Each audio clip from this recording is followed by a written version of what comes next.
Welcome back दोस्तों, आप सभी का एक बार फिर से स्वागत है हमारे चैनल मैक एके ट्यूब स्पेस के ऊपर। मैं आज आप लोगों के लिए बिल्कुल एकदम फ्रेश टॉपिक लेकर आया हूँ। फ्रेश टॉपिक ये है कि जो ट्राइबोलॉजी सब्जेक्ट है, इसका लेटेस्ट सब्जेक्ट कोड है BMS063। इसका मैं आज आप लोगों के लिए इंपॉर्टेंट क्वेश्चंस लेकर आ गया हूँ, यानी सारे इंपॉर्टेंट टॉपिक्स जहाँ से आपको पढ़ना है, क्योंकि ये सब्जेक्ट वैसे भी यूट्यूब के ऊपर जो है उतना आपको खुल के नहीं मिलने वाला है। तो मैं यहाँ पे आपको सारे इंपॉर्टेंट क्वेश्चन बता दूंगा, जितने भी मुझे लगे कि पूछे जा सकते हैं, रिपीटेटिव इंपॉर्टेंट है, मैंने सारे कंक्लूड कर दिए। अब यहाँ पे एक ध्यान देने वाली बात यह है कि इस सब्जेक्ट के जितने PYQs रहे हैं, इससे पीछे के पेपर रहे हैं, वो सारे के सारे मैंने टेलीग्राम पे अपलोड कर दिए हैं। अगर आप लोगों ने टेलीग्राम ज्वाइन नहीं किया तो जो लिंक है वो मैंने डिस्क्रिप्शन में लगा रखी है। ऑल्दो ऐसा हो सकता है कि अभी न्यू चैनल है तो आपकी वो लिंक खुले ना, क्योंकि टाइम लगता है लिंक्स को खुलने में। तो आप खुद भी जाके सर्च कर सकते हो मैक एके ट्यू, तो आपको मेरा चैनल मिल जाएगा। स्पेस मत ऐड करना उसके अंदर, सिर्फ मैक एके ट्यू सर्च करना, आपको चैनल मिल जाएगा। ठीक है, तो कंटिन्यू करते हैं। अब यहाँ पे देखो, मैं लेकर आया हूँ आप लोगों के लिए इंपॉर्टेंट क्वेश्चंस ऑफ ट्राइबोलॉजी। तो यहाँ पर हम सबसे पहले कंक्लूड करने वाले हैं यूनिट नंबर 1 को लेके, ठीक है ना। आप लोग कंफ्यूज मत होना। सबसे पहले हम यूनिट नंबर 1 को लेके यहाँ पे अपना शुरू करने जा रहे हैं। तो सबसे पहले आपको यूनिट 1 से भी पहले आपको सब्जेक्ट के बारे में थोड़ी नॉलेज होनी चाहिए कि ट्राइबोलॉजी क्या है और ट्राइबोलॉजी के अंदर कितने पार्ट्स होते हैं, ट्राइबोलॉजी कहाँ यूज होती है, क्यों एनालाइज करी जा रही है। तो बेसिकली ये सारे बेसिक नॉलेज होते हैं ट्राइबोलॉजी सब्जेक्ट को लेके। इसके ऊपर भी क्वेश्चन बनते हैं 2 मार्क्स के लिए, मोर देन सफिशिएंट, बहुत सारे क्वेश्चन बनते हैं। तो मैंने इंट्रोडक्शन लेक्चर हो जाएगा, ये मैंने बना के अपलोड कर रखा है अपने चैनल के ऊपर। मैं यहाँ आई टैब पे लिंक लगा दे रहा हूँ, आप वहाँ पे जाके चेकआउट कर सकते हो, ठीक है। अब the next topic is going to be, हमारे यूनिट 1 से शुरू होने जा रहा है। सबसे पहला टॉपिक हमारा निकल के आता है कि लुब्रिकेशन क्या होती है, क्लासिफिकेशन ऑफ लुब्रिकेशन। दोनों ही टॉपिक इंपॉर्टेंट है। एंड देन साथ ही साथ में जब आप क्लासिफिकेशन पढ़ोगे तो उसके टाइप्स और पढ़ लेना, जिसके अंदर आपके बाउंड्री लेयर लुब्रिकेशन आ जाएगी, और बहुत सारे लुब्रिकेशन के टाइप्स होते हैं। इनके दूसरे नाम भी है, जैसे कि रेगिमीज, ठीक है। तो ये डिफरेंट डिफरेंट काइंड ऑफ नाम से आपको यहाँ पे पेपर में कंफ्यूज करने के लिए क्वेश्चन पूछा जाने वाला है। ये तो आप एक साथ ही तीनों को पढ़ना, आपको समझ में आ जाएगा। ऑल्दो यूनिट नंबर 1 के अंदर जितने ल्यूम्ब्रिकेशन था मैंने वो भी कंप्लीट करा रखा है, मैं यहाँ आई टैब पे लिंक लगा दे रहा हूँ। Next topic is going to be important, वो है आपके छोटे छोटे टर्म जो कि मिला के पूछ लिए जाते हैं, जैसे विस्कोसिटी, विस्कोसिटी इंडेक्स में। और इसका एक मेजर जरूर याद कर लेना, एक मेथड कोई सा भी जो भी आपको सही सुटेबल लगे। वैसे different kind of measures method है विस्कोसिटी को मेजर करने के, आप एक याद कर लेना, अच्छी तरीके से समझ लेना, क्योंकि 7 मार्क्स में कभी कभार पूछ लिया जाता है ये पूरा का पूरा क्वेश्चन, ठीक है। अब नेक्स्ट टॉपिक पे चलते हैं। तो डेट इज आपकी कि ऑयल विस्कोसिटी जो होती है उसके अंदर क्या क्या इफेक्ट पड़ता है अगर आप टेम्परेचर और प्रेशर चेंज कर रहे हो या कांस्टेंट रख रहे हो।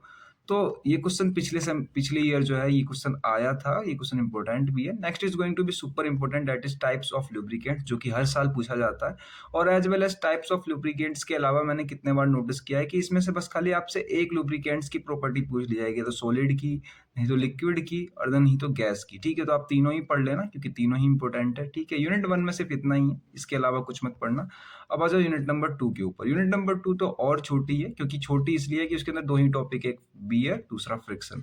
तो ये दोनों ढंग से पढ़ लेना, what is bear what is friction, दोनों के टाइप्स भी पढ़ लेना, ठीक है। अब जब इतना पढ़ लोगे आप, तो इन दोनों को मेजर कैसे करते हैं ये भी पढ़ लेना, कि दोनों को मेजर कैसे करा जाता है, फ्रिक्शन को भी और बियर को भी, क्योंकि क्वेश्चन पूछे जा चुके हैं। उसके अलावा छोटे छोटे टर्म मिला के भी कभी बार पूछ ले जाते हैं। तो छोटे छोटे टर्म मैंने लिख रखा है कि ड्राई फ्रिक्शन क्या होता है, आपका एड्रेशन और एब्रेसिव थ्योरी क्या है, दोनों की दोनों फ्रिक्शन के ऊपर बेस्ड होती है, तो आप दोनों ही पढ़ लेना। और कभी कभार टेक्निकल क्वेश्चन इसको सिलेबस से पूछा जाता है यूनिट नंबर से रिलेटेड, तो डेट इज फ्रिक्शन एंगल आपको डिटेल में समझाना होता है। तो इसके अंदर आप खुद एक न्यूमेरिकल लेके सॉल्व कर रहे होते हो अपने मन से, कोई सा भी समझाने के लिए। लेकिन अगर इसके ऊपर डेडिकेटेड न्यूमेरिकल आई तो आपको न्यूमेरिकल पढ़ना पड़ेगा। हालांकि मैं प्रेफर नहीं कर रहा हूँ इतने कम टाइम में न्यूमेरिकल पढ़ने के लिए। अब नेक्स्ट पे चलते हैं। Next is going to be unit number 3, ठीक है। यूनिट नंबर 3 बस खाली आपकी बेसिकली किस चीज के ऊपर है, तो बियरिंग के ऊपर है, ठीक है। ध्यान रखना आप, यूनिट नंबर 3 के अंदर आपको जितने भी मिलेंगे दुनिया भर के बियरिंग मिलेंगे। सबसे पहले बियरिंग से ही शुरू करता हूं, तो that is general bearing. General bearing के अंदर देखो दोनों आ जाते हैं, हाइड्रोस्टैटिक और हाइड्रोडायनेमिक, दोनों बियरिंग आते हैं, और ये दोनों बियरिंग भी बहुत इंपॉर्टेंट है। हालांकि इन दोनों बियरिंग का जो है मैंने ओवरव्यू दिया था यूनिट नंबर 1 के अंदर। अगर आप लोगों ने अभी तक नहीं देखा है तो मैं यूनिट नंबर 1 की यहाँ पे लिंक फिर से लगा दे रहा हूँ, क्योंकि यूनिट नंबर 1 के अंदर मैंने इन दोनों लुब्रिकेशंस के ऊपर बात करी थी। यहाँ पे बियरिंग के ऊपर बात हो रही है, तो थोड़े बहुत पैरामीटर्स भी होते हैं, bearing ratio, bearing length, bearing diameter, bearing outer diameter, diameter, तो इस तरीके के, ठीक है, आप पढ़ लेना, इंपॉर्टेंट क्वेश्चन है।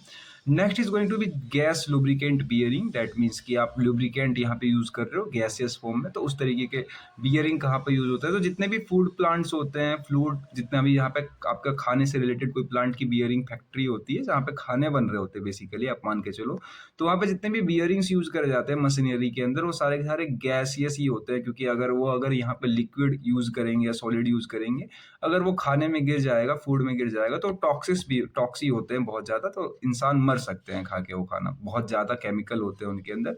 तो डेट्स वाई वहाँ पे हम यहाँ पे गैसियस बियरिंग यूज करते हैं, तो आप पढ़ लेना। Next is going to be unit number 4। Unit number 4 के अंदर जब मैंने बहुत देर तक खोजा, तब मेरे को कुछ खास कोई क्वेश्चन मिला नहीं जो मैं आपको कह सकूं कि हाँ डेडिकेटेड ये वाला जो क्वेश्चन है ये आप लोगों के लिए सही रहेगा।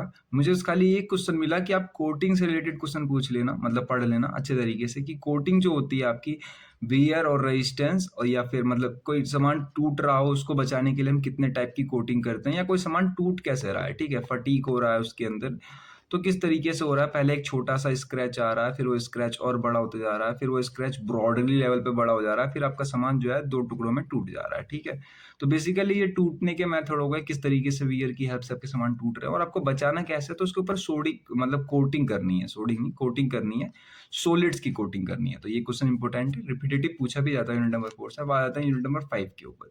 यूनिट नंबर 5 के ऊपर लास्ट यूनिट के ऊपर आ चुके हैं। इसमें सबसे ज्यादा पूछा जाएगा क्वेश्चन गया, अगर मैं आपको बताऊं तो बेल्ट ड्राइव और कैम फॉलोवर दोनों अलग अलग भी पूछे जा सकते हैं 7 मार्क्स के अंदर, तो दोनों को मैंने यहाँ पे कंबाइन करके लिख दिया है ताकि आप पढ़ लो। बेल्ट ड्राइव एक अलग फिनोमिनन है, एंड साथ साथ में कैम एंड फॉलोवर अलग अलग फिनोमिनन है। कैम फॉलोवर में मान लो ये आपका फॉलोवर हो गया, नीचे आपकी कैम रोटेट हो रही होती है। तो बेसिकली डिफरेंट डिफरेंट काइंड्स के होते हैं, टाइप्स के होते हैं, तो सारे पढ़ लेना आप लोग।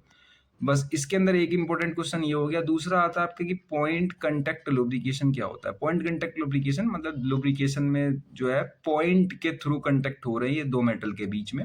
यूनिट नंबर 1 के अंदर इसका मैंने ओवरव्यू दिया था। आई होप कि आप लोगों ने जो है यूनिट नंबर 1 सेव कर ली होगी, क्योंकि यूनिट नंबर 1 मैंने डिटेल से बात करी है। यहाँ पे मैं एक बार और आई टैब पे लिंक लगा दे रहा हूँ, आप लोगों को हेल्प करेगी वो वीडियो मेरी काफी ज्यादा, तो आप लोग एक बार जरूर से देख लेना। लास्ट में मैंने यहाँ पे एक डेरिवेशन रख रखा है, ठीक है, मिनिमम एफिशिएंसी का स्क्रू हैविंग स्क्वायर थ्रेड्स। याद रखना स्क्वायर थ्रेड्स होता है, बाद बाकी सर्कुलर थ्रेड्स भी होते हैं, रेक्टेंगुलर थ्रेड्स भी होते हैं। रेक्टेंगुलर बहुत रेयर पूछा जाता है, बाद बाकी सर्कुलर पूछा जाएगा और स्क्वायर थ्रेड्स पूछा जाएगा।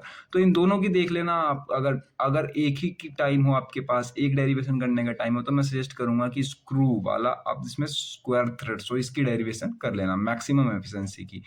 मैक्सिमम की रहने भी दो, तो मिनिमम की तो कर ही लेना, बाद बाकी दोनों आप चेक कर सकते हो, मिनिमम निकल जाएगी तो मैक्सिमम भी निकल जाएगी। ठीक है, तो थैंक्स फॉर वाचिंग। वीडियो पसंद आई हो तो लाइक कर देना, ठीक है, चैनल पे पहली बार सब्सक्राइब कर लो, क्योंकि आगे आपके बहुत काम आने वाली है। अभी आपके रिमेनिंग सेमेस्टर जो बचे हैं उसके अंदर ये चैनल आपका बहुत हेल्पफुल होने वाला है। एंड देन साथ ही साथ में मैं बात करूं कि जो है आपका ये सब्जेक्ट जो आप पढ़ रहे हो tribology, tribology I know very well कि बहुत टिपिकल सब्जेक्ट तो नहीं है, आप लोग अच्छे तरीके से स्कोर कर लोगे। बस इतना ध्यान रखना कि आप कोई से भी क्वेश्चन को छोड़ के मत आना, ये सब लोग कहेंगे, बट यहाँ पे मैं वो नहीं कह रहा हूँ। मैं यहाँ पे ये कह रहा हूँ कि आपको जितना आता है उतना अटेम्प्ट करना। बचे हुए क्वेश्चनों में जो क्वेश्चन नहीं आते हैं आपको, उसके अंदर जितना आप पढ़ के गए हो उन्हें भी अटेम्प्ट करना। बेसिकली आप बस खाली जितने भी क्वेश्चन है उसके अंदर कुछ ना कुछ लिख देना। लिखने से फायदा ये होगा आपको कि जो एग्जामिनर कॉपी चेक कर रहा होगा वो वहाँ पे आपको नंबर दे देगा। बट ये बात तो तब होगी जब आपको कुछ आता होगा। आने का मतलब ये है कि यहाँ पे जितने इंपॉर्टेंट क्वेश्चन बताए इन सबको पढ़ लेना। इन सबको पढ़ने के बाद आपका सफिशिएंट पेपर अच्छे तरीके से निकल जाएगा। लेकिन आगे आगे मैं बता रहा हूँ, जब आप 7th सेम में पहुंचोगे तो उसके लिए आप मेरा चैनल सब्सक्राइब कर लो, आपके बहुत काम होगा। मैकेनिकल का बहुत अच्छा चैनल है, वैसे तो मैंने भी शुरुआत करी है, इसमें भी कंटेंट डालना अपलोड किया है बस खाली। और अगर आपका कोई दोस्त भी साथ में पढ़ रहा हो तो उसको वीडियो शेयर कर देना। ट्राइबोलॉजी का कंटेंट वैसे भी यूट्यूब पे बहुत कम है। Then thank you so much.